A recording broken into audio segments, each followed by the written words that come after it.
I had just turned 18. And it was my freshman year of college. It was August, and the students playing frisbee on the quad made a symphony of sounds that felt like a welcoming band. My mother's hug still hung around me as I wiped her tears from my hair, a reminder that she'd always be there. My tiny dorm room bared walls like clean whiteboards, hanging pictures of what was and making space of what was to come. I sat on the floor at the base of my bed and tried to untangle the knots in my stomach. Anxiety crawled its way up my arms and into my chest and throat. There were so many new places, new faces, new things.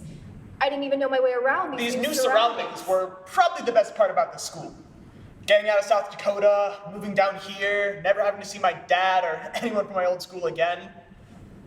My new roommate Julian seemed to like the same shit as me, and he had a brother in SIG Ep that could get us into parties.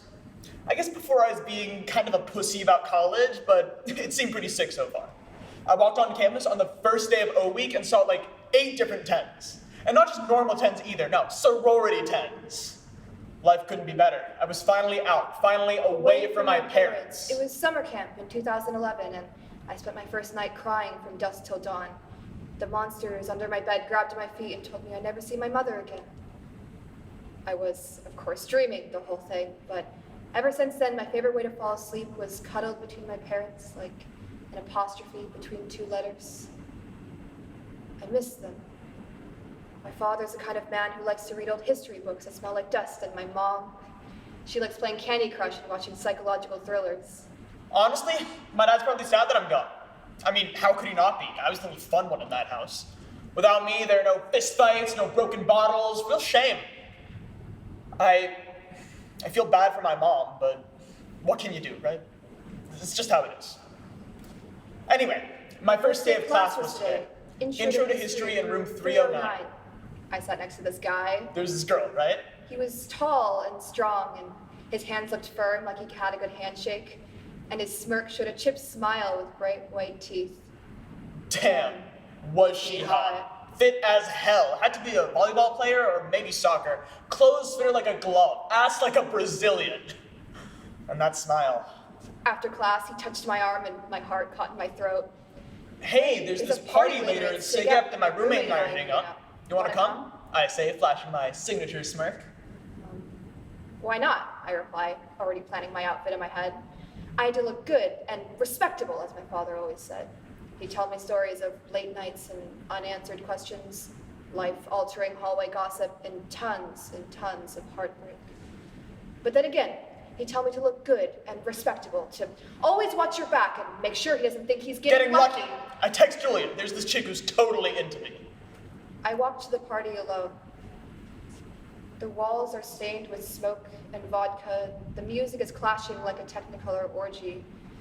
I plaster myself against a wall and wrap my cardigan around my body, praying I'll blend in, when suddenly... There she is. He looks so... intense. Sexy. I know I'm not supposed to take drinks from strangers, but... I make her my specialty. He seems harmless. He extends an arm to welcome me and plants a kiss on my forehead. She'll love it. My dad says all girls do. He calls this drink... the orgasm. I roll my eyes. She laughs. Another. He says... There's no harm. Then another. I don't know how many I've had by now. I'm feeling pretty drunk. I see her stumbling towards me. I need to fix my tank top. What time is it? She's playing with her hair.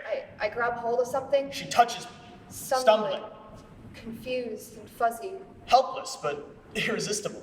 Everything fades to... Her coat thing falls to the side and she rips it off and looks at me. My head is on fire. Electricity's biting every nerve of my body. She bends over and her jeans slip down, exposing the small of her back. This is what girls do to get your attention. This is how you know that they're sending signals. My hands burn. I carry her upstairs and her hair is running through my fingers like water. I mean, she's totally out, but she's here, isn't she? I mean, she must want this too, right? Why else would she come to this party wearing that and drink those drinks and look at me like that and play with her hair if she didn't want it? On the bed, her clothes come off like candy wrappers. Crumbling in my hands, I throw them to the side. I pull her towards me. I think she wants it. She mumbles something. It sounds like a yes. She's... I feel something painful. Mine. I'm jolted awake. The music downstairs throbs to the beat of my headache. I can't breathe. I'm exposed and there's sweat running down my face. Some guy's on top of me and there's so much Pain, she says. She didn't want it. I freeze. My head ticks slowly like a broken clock winding backwards. Didn't she say yes? She squirms, a real human under me. What are you doing? I panic. Thoughts race through my head. He chokes me. Shut up. My body shatters into a million pieces. Shut up. I'm a puzzle with missing parts. Shut up. I don't feel complete. Shut up! Time doesn't move. The lights are flickering. And all I see is the ceiling, the Playboy Bunny poster on the wall.